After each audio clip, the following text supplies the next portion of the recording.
Our power as consumers is incredibly limited, but our muscle as citizens is very powerful, and we've allowed it to atrophy. Hi, Vicki Robin here, host of What Could Possibly Go Right, a project of the Post-Carbon Institute. We say that our guests are cultural scouts, people who see far and serve the common good. And they're social artists, people who feel deeply and act with courage in the face of uncertainty. As we all work to protect what we love and change what we can and learn as we go, our awakened hearts are absolutely necessary partners to our critical thinking minds. Stacy Mitchell is our guest today. She's the co-director of the Institute for Local Self-Reliance, a national research and advocacy organization that fights corporate control and works to build thriving, equitable communities. In 2020, Stacy was profiled in the New York Times for her analysis of Amazon's power and her leadership in building a broad coalition to challenge it. She's written several influential reports and articles about the corporation, including a 2018 cover feature for The Nation. Amazon doesn't just want to dominate the market, it wants to become the market. Mitchell has also written for The Atlantic, Bloomberg, Washington Monthly, and Wall Street Journal, and she's the author of the book, Big Box Swindle. In addition to her work at Institute for Local Self-Reliance, Mitchell serves on the board of the Maine Center for Economic Policy. She graduated summa cum laude with a BA in history from Macalester College and lives in Portland, Maine. And now here's Stacy. Okay, Stacy Mitchell, welcome to What Could Possibly Go Right. In the last 2 years, 75 passionate activists and thinkers have given us their perspectives on this very question.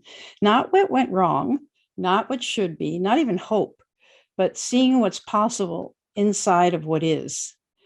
We call them cultural scouts. And it is a time of such great change, like roiling change, that people long to see something clearly so they can invest their energy in either resistance or regeneration according to their temperament. So you are co-director of the Institute for Local Self-Reliance. And I will say that I met the founder, David Morris, at an early meeting of the International Forum on Globalization. And I have been on the trail of localization ever since, and I've referred to your website many, many times. So I am especially thrilled to have you with me today. You speak for what I believe in and what I work towards. So usually I ask my guests only the one question: what could possibly go right, to help us see through your eyes what we can risk being optimistic about.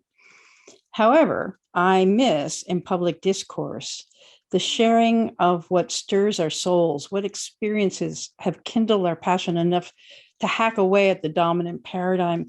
I miss stories, not of what my guests have done, but of their inner fire. And after 75 interviews, one of my big takeaways is we cannot heal the world if we don't feel the world. So I have two questions, sequence as you will, ignore as you will. The first one is, what so moves, inspires, and motivates you that you stayed with your work through thick and thin? And in this moment of great turmoil, what promise do you see on the horizon? In other words, what could possibly go right? Well, thank you, Vicki, so much for that wonderful introduction, and lovely to hear about your ties to the Institute, and that past connections and sort of ongoing connections is wonderful to hear about. I'm going to take the second question first, and then I'd love to kind of come back maybe after people have a sense of what I'm working on. I can talk more about who I am and what I come to this work with. What could possibly go right in this moment is that we are in the midst of an extraordinary shift in how people think about the problem of monopoly power. For much of our history, the United States has had a strong focus on anti-monopoly policy. This has been baked into our way that we have approached the very idea of democracy.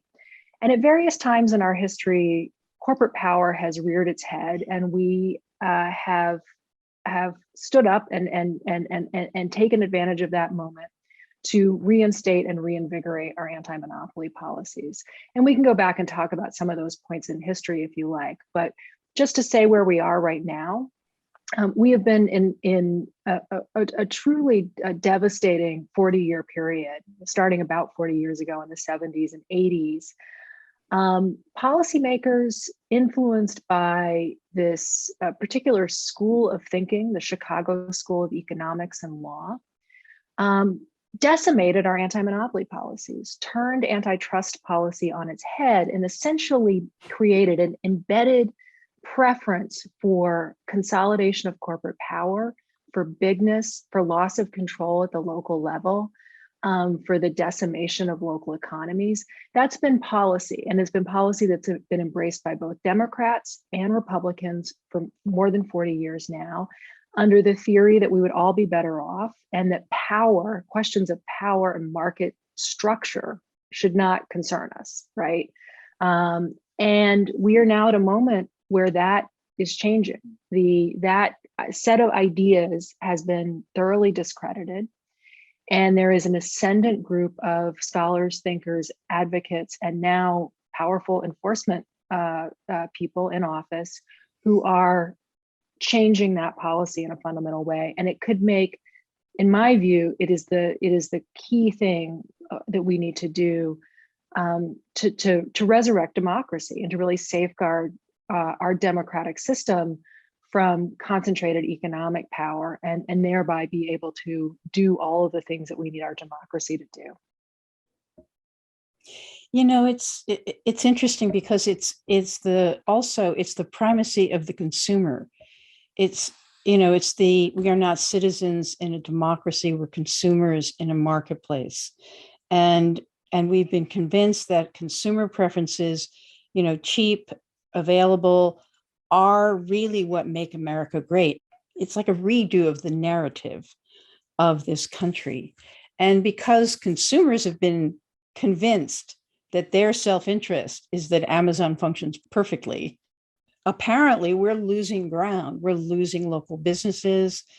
And people, even though theoretically we have a preference for a level playing field, fairness, so, community, whether it's, potlucks or whatever it is, we have almost a romanticized memory of what America was.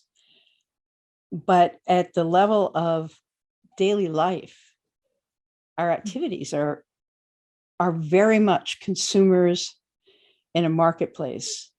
And it's very much the agenda of one party to basically atomize the society, so there isn't a society. There are only consumers in a marketplace.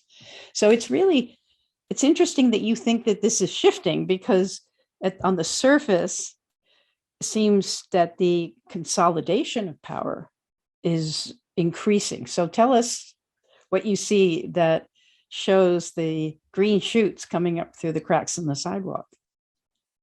Yeah, let me start though by responding a little bit to the consumer piece, because I think it's absolutely critical. It's the absolutely right insight about what has been happening.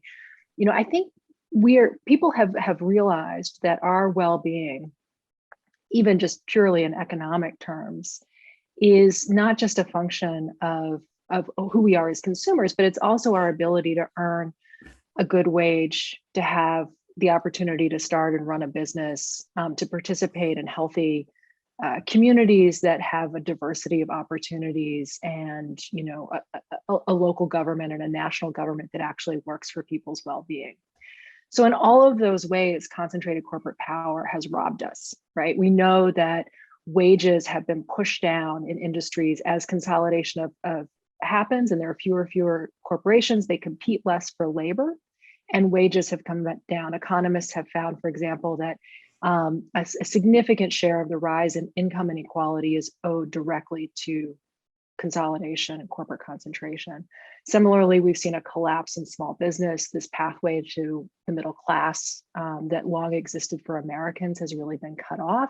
And our government has been totally taken over in many respects by corporate power. So in all of these ways, we are being harmed, even in our just pure like economic self-interest. And then you start to layer onto that what has happened to our communities, our day-to-day lives, our level of interaction with one another, our sense of joy in the world, and then our democracy, in the ways in which so many people have a sense of despair and anxiety because we live in communities that are largely controlled by distant corporate forces, in which our sense of being able to direct our own future collectively as a community has been utterly wiped out by this consolidation of power.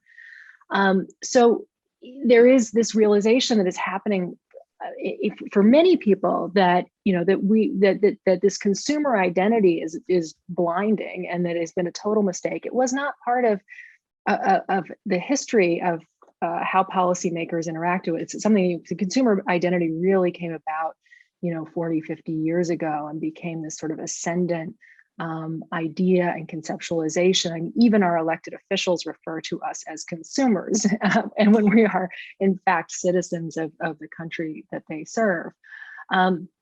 And antitrust law, has, just to talk a little bit about this transformation, which is, I think, should be understood. This transformation that happened in the 70s and 80s should be understood as a coup.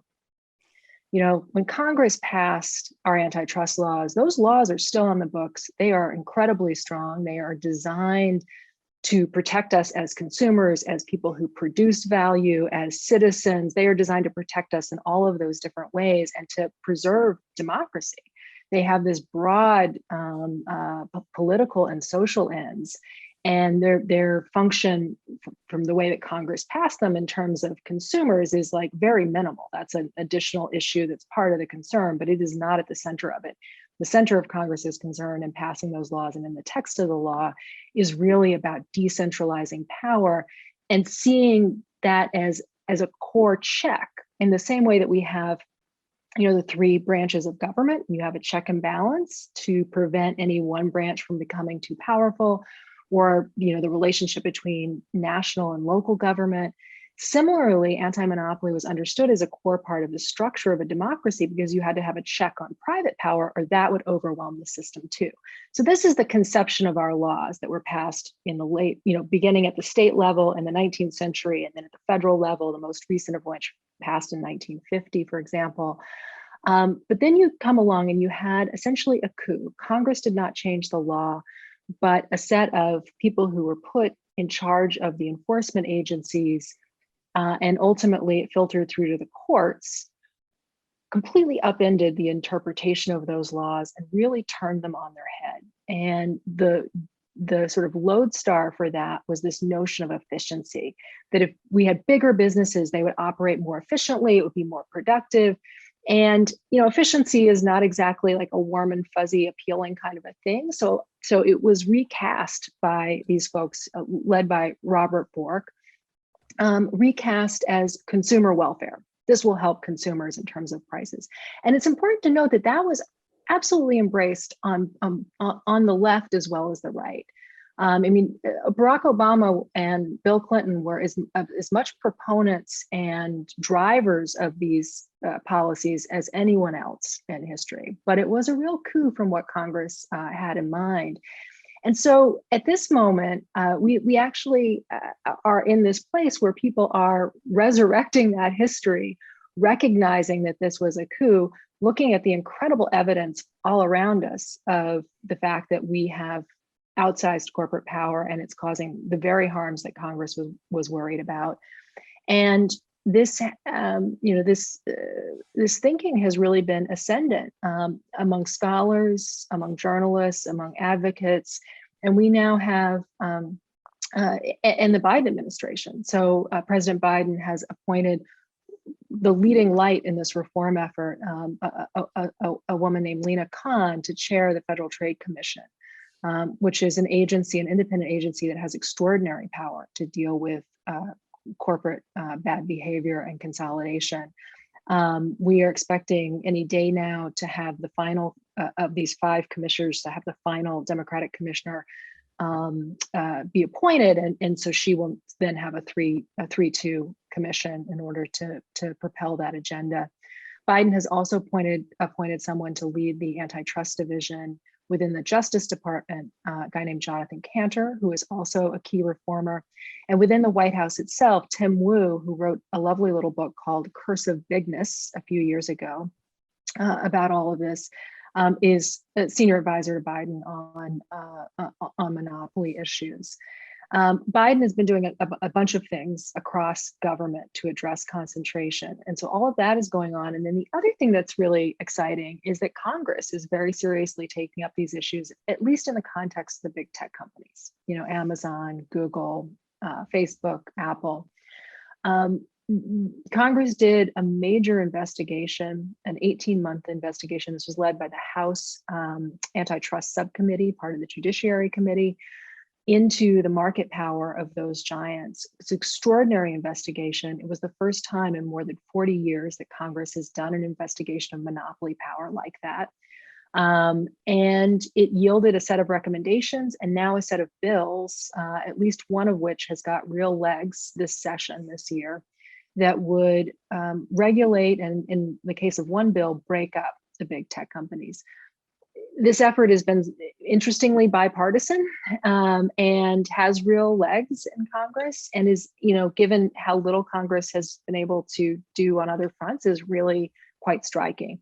So those are some of the green shoots. I think there are many others also at the local and state level, but it's pretty remarkable what is happening.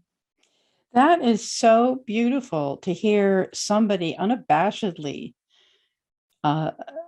support the Biden administration, because he's getting, no matter what he does, he's like steady course on his agenda by and large, but there's a framing around him that is clearly political. So it's really beautiful to have somebody speak to this, and also that it couldn't have happened without, activists like you, who are like, nonprofit leaders, but also scholars, but also people in the streets. It couldn't have happened without that foundation of agreement in society. And I think that companies that are too big to fail are too big to love. People like the services of Gmail, for example, or Google, but they don't love it. There's a sense of like, I'm trapped in something that is hostile to my well-being, but I can't, it's a love-hate, relationship. So I can see that would be a bipartisan issue that, would appeal to the whole base, not just one party or another. And I also am associating this with, I'm more work on the grassroots level. I'm associating it with this idea of the Great Resignation, this confusion about where did the workers go? Where did they go? And I did some research among the people who've listened to this podcast have heard me talk about the subculture that's oriented around your money, your life, and around this idea of, it's called financial independence, retire early, FIRE, but I think it's just a cute acronym. I think it's really people who have seen through the game and they're trying to moderate their consumption to buy back their liberty. And there is, when I researched very casually, it wasn't like official, but I researched in the community, what do they think about the Great Resignation? Why are people doing this? Why have you done this? And what I saw, sort of like the center point of all the reasons, was this system is not fair. I will no longer bring my life into a marketplace where I'm not getting a penny more and the leaders are making out like bandits. This is beneath my dignity. There's some sort of human pushback to what you're talking about at the macro level. And right now, people are occupying spaces like online sales, Etsy, et cetera, but it's not just Etsy. It's all sorts of little consulting and educating. And, there's a whole range of people who are under the radar, who are making a living outside of the dominator system. Maybe maybe they're serving the dominator system, but I just think that that's another piece of it, that there's an appetite from below to break out of this that can meet the appetite from above. So my question is, like, how do we heal this disconnect that whoever is out there that's framing what we think is framing the Biden administration, which is trying to resuscitate this leveler playing field. And it's just constantly running into sort of this poison water of weakness, ineffectuality, What I'm hearing is that a possibility of what could go right is lifting up the stories that you're talking about. Yeah. Do you see that happening? I guess I have a sort of complicated feelings about the question, in the sense that it is remarkable and certainly a surprise to many of us who've been working on these issues for a long time that Biden opted to be, he gets this issue.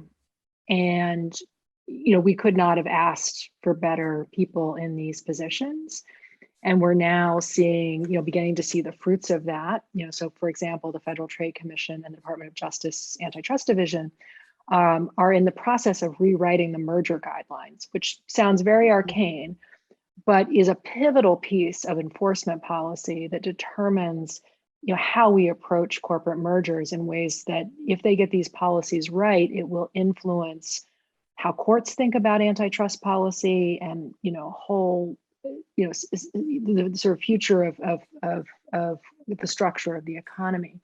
So it's pretty extraordinary, and it's pretty, it's pretty remarkable that Biden really, did this fully, didn't hedge at all on this issue. And at the same time, I do think in general, both of Biden and the Democratic Party, that there has been a real problem and continues to be a real problem of pulling their punches and not being bold and aggressive and sort of unashamed, really, to stand up to corporate power and to stand up to, to be really sort of full-throated in what they're trying to do. Probably one of my biggest worries, and I know we're supposed to be on what could go right, no, but it's on okay. On what could go wrong, I am just struck by the fact that the Democratic Party is increasingly, made up of people who live in a relatively small number of large cities and who are relatively well-off professionals. And large swaths of the country, lots of working class places, rural places, and so forth, are not part of the world that many Democrats inhabit. And that I think is really worrisome. I think we should lift up what Biden is doing on this front, and particularly what these enforcers are doing. And I think we need to push Congress to go further. We need to make sure that we get this one tech bill that is viable through, and that's going to happen or not in the next basically two to 3 months. Sometime end of July is about the end of the window on that. But it's a bill that's passed both the House Judiciary and the Senate Judiciary by overwhelmingly bipartisan support. The barrier right now is whether leadership, meaning Chuck Schumer on the Senate side and Nancy Pelosi on the House side, are going to bring that bill to the floor in each chamber. That is the kind of thing that, if you have an opportunity to call your member of Congress or to pester Nancy Pelosi or Chuck Schumer, that would be a great thing, because I think there's a real chance that it could pass. But I do think that Democrats, still, despite this one example of what Biden has been doing on this issue, I do think Democrats have generally taken a submissive posture towards corporate power. So that's really okay. Go ahead. Yeah. I also there's so much of what you have said so far that's really triggered, thinking of the responses that I'd love to offer. You mentioned these big companies being too big to fail. And I actually think that we should start to recognize that they're too big to succeed. Big banks do very little in terms of actually funding the productive needs of the economy. these big tech giants, yes, we all enjoy, next day delivery and e-commerce and, search and all of that. It is extraordinary, but the way in which those companies have a chokehold on the market, that, the next Google, the next big idea can't exist right now because of the power of those companies. So this is really, and they are really choking off the ability of lots of other businesses who have to rely on Amazon's platform or Google search in order to reach their customers. They're now, they're levying huge tolls and steep fees in order to access those platforms. They're manipulating the market to favor their own products. So, when you look, what we really have is a system that's quite dysfunctional, that is in fact not succeeding. So I think, that old paradigm that, I think was a false paradigm, but that, at least seems somewhat plausible, that, oh, we're benefiting as consumers, even if these other harms are happening to our communities. At this stage, it's like, I don't, I think you can look around and see in so many ways that our economy is actually not all that productive or effective. And a lot of it has to do with the outsized power of a few giants. And that has something to do with the Great Resignation. It's just this, people put it in terms of they're not willing to go back to work, blah, blah, blah, Mm-hmm. but I think there is this groundswell of revulsion. Yes. Again, it's like they don't, how do you exit this? Where do you walk away to? There's no way anymore. It's sort of like if you want to walk away, you have to walk in. You have to walk away inside of it. How do you do Right. that? And Right. I think it's, I think times like these are the times that grow men's souls. I mean, times like these are whetstones for Mm-hmm. our moral sense. When things are cushy and they're just going along, we can go quite to sleep. But this is a time where people have, like, how do we walk away? In the communities that I relate to, that's a big question. How do we create a financial foundation for ourselves without participating in this thing that we recognize now is destroying us? So I think there's like really big questions out there.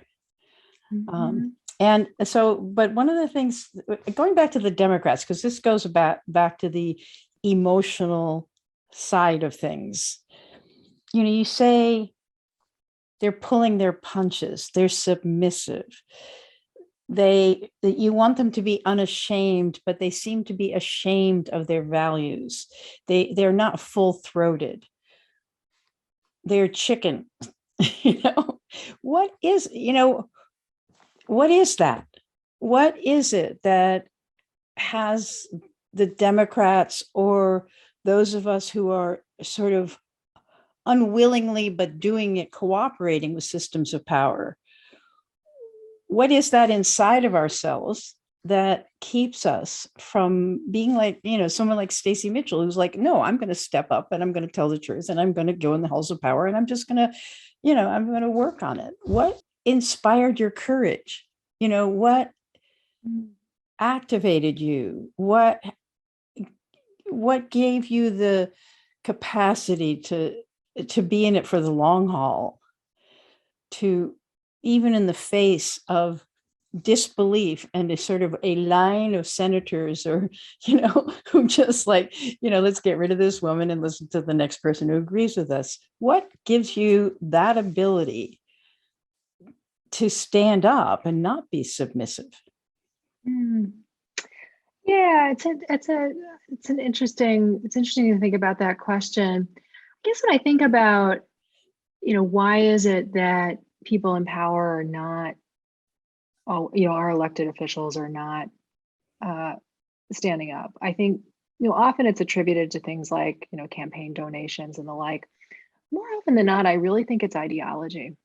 I think it's the framework in which they see the world, and a belief in the case of this issue, really in the notions that consolidated power and scale are all necessary and good. Sort of affinity for power themselves. I think it tends to actually come down more to that, and than to ideas and frameworks and ideology, even more so than campaign contributions. Not that the latter isn't important, but I think we don't analyze the former nearly as much as we should. And I think what's exciting about this moment and what is happening is that ideology is losing its hold. I don't think it actually has much currency as a coherent way of looking at the world. It's still operative in terms of what is actually generally happening in terms of policy, but I think it's really bankrupt at a more fundamental level. And so the opportunity or the challenge to all of us at this moment is to replace it, to have a better framework for how we operate the economy, how we structure the economy, and what the economy is designed and set up to do. And so a lot of the work at this moment is like, what does that framework actually look like? How is it implemented? How do we build like that support for that vision broadly and bring it about? In terms of what motivates me or what, in some ways, I don't actually have an answer to that in the sense that I feel like I sort of came into this world with just sort of a reformer's sense that things didn't work right.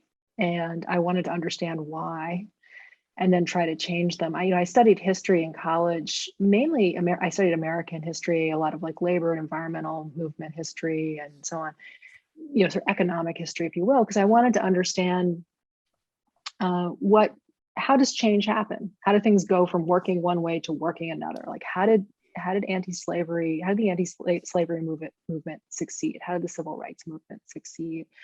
So I'm interested in that process of change, and I'm mindful of the fact that we have a lot of points in our history where things do change very radically, sometimes for the worse, but often for the better. And so, I think I'm hoping to steer this moment in the direction of that kind of radical change, but for the better.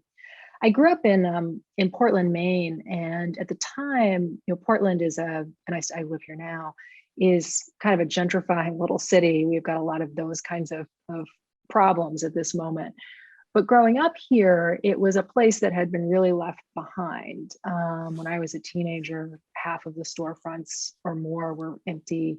It was hard to get a decent job. It was a struggling kind of place. And the degree to which Portland and Maine's economy in general was sort of subject to these outside forces I remember being very struck by that as a teenager and as sort of a punk rock kid who hung out in these abandoned downtown places and really felt like we had a system that had caused their demise and had ruined sort of public spaces and community life, all in service of this sort of these external, Wall Street, big chain stores, all of that. And so it became something that later I was sort of able to study. One of the things that's true of me and is true of many of the people that are leading reformers in antitrust now, including Lena Khan, who chairs as I mentioned, is the chair of the FTC. We all came to this work not by having gone to school and gotten an economics degree or a law degree. Lena has subsequently gotten a law degree, but she started out as a journalist who was studying, just going out and talking to businesses, talking to people in communities, market participants, trying to understand what was going on. And there's a kind of clarity that comes from just doing that. And I've been able to do that with my research.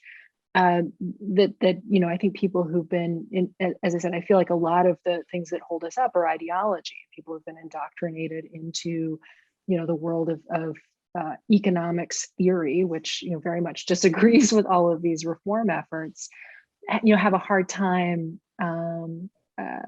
seeing past it. And it's interesting that a lot of the key reformers really come from like a journalism background or a different kind of background where they were studying these things and how they were actually working in the world, corporate power in the context of markets or industries or what have you. and then looking to the law to understand, how is this legal? And when you came at it from that, you realized, hey, antitrust law is not at all working the way it was intended to work. This, in fact, is illegal, and we are not enforcing those laws the right way, as opposed to people who are kind of trained in the ideological framework that Robert Bork and others left us, which is so inverted from from reality, and lives in a land of theory that has little to do with what we actually see in the real world. Yeah, so we should probably, head home on this interview. One of the things I'm hearing, because the last question I want to ask you is something about, everybody has answers, but a good question is how is the whetstone for learning. And it sounds like what you're talking about is that people have had a question. They've investigated something. There's like something amiss here, and I'm going to find out. There's something that's possible, and I don't see it being able to, get through the screens of the society I'm in. So that's a thing I hear, is that what could go right through me or through other people is to basically cultivate a questioning mind, not an angry mind, not a like hands on the hip, God damn it, why are they doing it that way? But a questioning mind, like, I wonder why they're doing it that way. How do they get away with something that's clearly not good for the people? Because we get angry, but we don't think about it. Our activism can come from this sort of explosive sense of injustice, but it's like putting in that piece of inquiry into the mechanisms. Because I think I've done the same thing. I've been, I'm not educated. I got a degree in Spanish, so, but my mind has been like a drill, trying to understand these things. So anyway, let's give people a good question to chew on, that they can take away as part of their commitment to being part of what's going right. I think the question people should contemplate is what do you know in your own experience about how economic power is exercised in ways that are fundamentally undemocratic? Whether that's the limited choices one has when you go to buy an airline ticket, for example, that's a fairly direct one. But also in the work that you do, many of us encounter, a lot of the experiences that we have in the economy are mediated and controlled by actors that have pretty extraordinary power. So, for example, when you sign up for almost anything now, and you agree to the terms of service, lurking in all that fine print is a clause that says, if you have any sort of issue, you have to have this arbitrated on our terms as a company, right? So that heavily favors the credit card company or whoever it is. And that arbitration provisions also often apply to people who are selling their services. If you're an Uber driver, for example, or what have you, you're also subject to those kinds of rules. We are, and another way to say it is that we are often regulated and controlled and governed in various ways by corporate actors that are totally unaccountable. And I think part of the potential sort of revolution here is recognizing that we're all experts in this because we all experience it, and thinking about the ways in which our own personal expertise ought to be brought to bear in this moment. And then the other thing I will say about this is that it's so crucial, and this goes back to that consumer identity. Because of that, internalizing that, we have been sort of trained, if you will, even when we're in a reform mode, even when we're trying to solve a problem, to respond to that problem as a consumer. So I'm not, I'm going to choose to shop here and not there. I'm going to buy this and not that. Or even just as I'm going to drop out of, doing this type of work or what have you. We've been trained to respond as just sort of individuals in an economy with nothing more than our individual power. And that works incredibly to the advantage of corporations, because, you know, our power as individuals, as consumers, is incredibly limited. It's very difficult to get enough people together to, like, you know, organize a boycott or anything, you know, like that. It just doesn't work.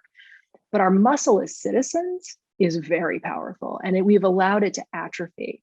So that's the other thing, is like, what is your expertise? What do you know about this problem? And then go flex your citizen muscle, you know, and it could be making a call to Congress. It could be writing a letter to the editor. It could be talking to your neighbors. There are lots of opportunities. You can go, the Federal Trade Commission now, they do monthly meetings, and those meetings have an open public comment at the beginning. And it's a great way to show support for what they're doing and to, like, weigh in with your own experience.